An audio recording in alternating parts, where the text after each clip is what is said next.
Welcome everyone to Insights into the Haftarah. This week's coming parsha is Ki Tavo, and the Haftarah is from Isaiah, the 60th chapter, from the first verse to the 22nd verse. A relatively long Haftarah. As we've mentioned, that this is part of the 7 Haftarahs between Tisha B'Av, right after Tisha B'Av, all the way up to Rosh Hashanah. This is the 6th in the series, so that tells us we're getting very close to Rosh Hashanah. After this, there will only be one more. In this Haftarah, like all of the Haftarahs, really every week, and we know that the Haftarah on a regular week is always connected to some element or theme in the Torah portion, except these 7 have their own theme of consolation. So they're not connected to the parsha. But in every one of these that we've been dealing with, we've been learning the Haftarah for the whole year. We're getting towards the end. In every Haftarah, there's going to be a number of what we'll call famous verses or famous ideas that will come from that reading. So this is no exception. So I'm going to go through some of these ideas. But the main theme that runs through this particular Haftarah is the idea that when Mashiach comes, all of the nations of the world in a certain way will gather and will bring gifts to Israel. That, in other words, Israel, who is oppressed by all of the nations of the world for literally thousands of years, Isaiah waxes poetic about how all of the riches of all of the nations will flow back to Israel at the time of redemption. That's the main theme. And he gets into it in very, very beautiful poetry. But as far as individual verses and ideas, so we've learned already that the beloved song, Lecha Dodi, that we greet the Shabbat bride every Friday night at the beginning of Shabbat, Kabbalat Shabbat, Lecha Dodi. Here we have the word Dodi. Again, David. Come, my beloved, let us greet the bride, the Shabbos bride. And we learned that in some of these during these 7 weeks, many of the stanzas are based on verses in Isaiah in these Haftarahs. So here again, we have right at the beginning, it says, Kumi ori ki ba orech. Arise, shine, for your light has arrived. So the composer of Lecha Dodi took these words and he wove them into one of the stanzas of Lecha Dodi. So really, Lecha Dodi is mostly influenced by verses from Isaiah.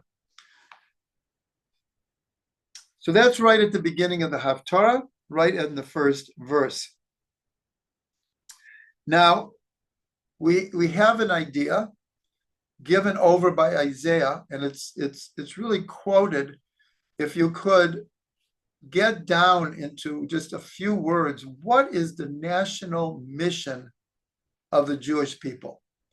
So we could say the Shema. We could say it's to teach the world about one God. Isaiah put it in 2 words, and it's quoted widely, that our mission is to be a light unto the nations, or goyim, a light to the nations. Here, it doesn't say that exactly, but basically says the same thing. It says,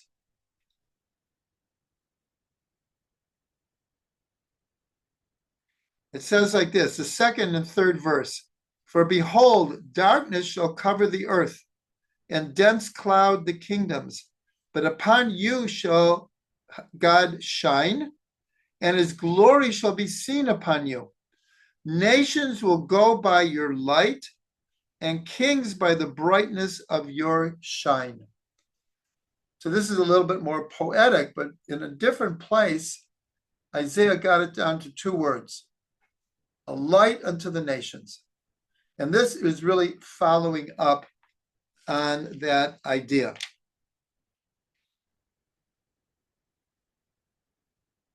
And then in the fifth verse, it says something very interesting. It says that, then you shall see and be radiant, and expansive shall be your heart. For the affluence of the West shall be turned over to you, and the wealth of nations shall come to you. And it says specifically about the West, which is interesting in our day, where we talk about the Western world. We talk about the Judeo-Christian ethic. We talk about the Western world and democracies, and Israel is considered part of today what would be called the Western world, the democracies in the world. So it's very interesting that here he says that all of the wealth of the West will come to you. Then, if we go further, again, I'm just picking out very important verses here. But again, the theme that follows this whole thing is that after all of the oppression, in the end, all the goodness of the world will be showered upon you. Then in the 14th verse, so it says, V'karu lach ir Hashem Tzion, Kadosh Yisrael, and you will be called the city of God, Sion, the Holy One of Israel. So here we see this idea of Sion is not the only place. It's not the only place, but it doesn't appear that many times that Jerusalem and Sion are connected, almost synonymous with each other. And of course, from this comes Zionism.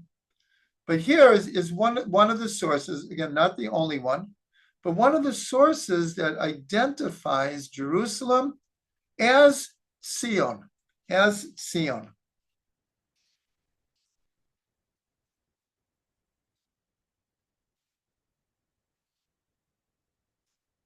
And then listen to this one. This is Yud Chet. I'll read it in English first, and then we'll see the importance in Hebrew. The 18th verse, it says, no longer shall violence be heard in your land, nor plunder and breakage in your borders, but you shall call God's salvation your protective walls, and his praise your gateways.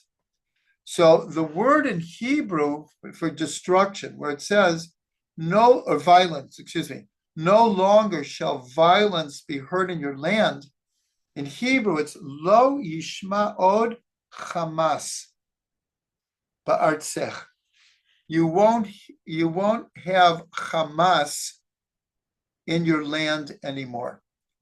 I don't have to elaborate the significance of Hamas appearing here in Isaiah and saying that when Mashiach comes, there will be no more Hamas in your land.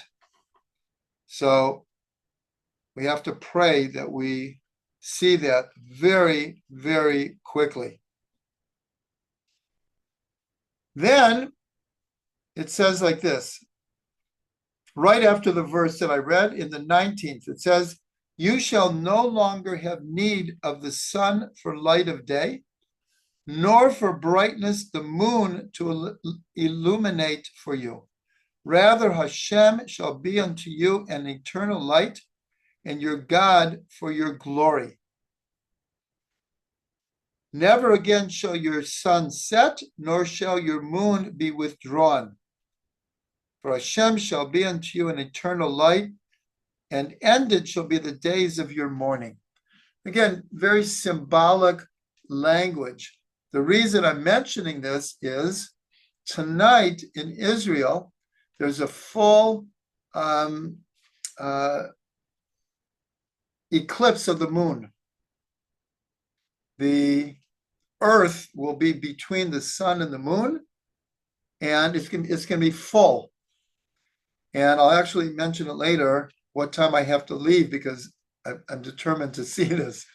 But it's just interesting. In this Haftarah, it's talking about the sun and the moon, and tonight is a full eclipse of the moon here in Israel. Then at the end, there's two really important ones. And one says like this, "V'amech kulam tzadikim," and your people, they are all righteous. Le'olam yirshu aretz, they will inherit the land forever. One second.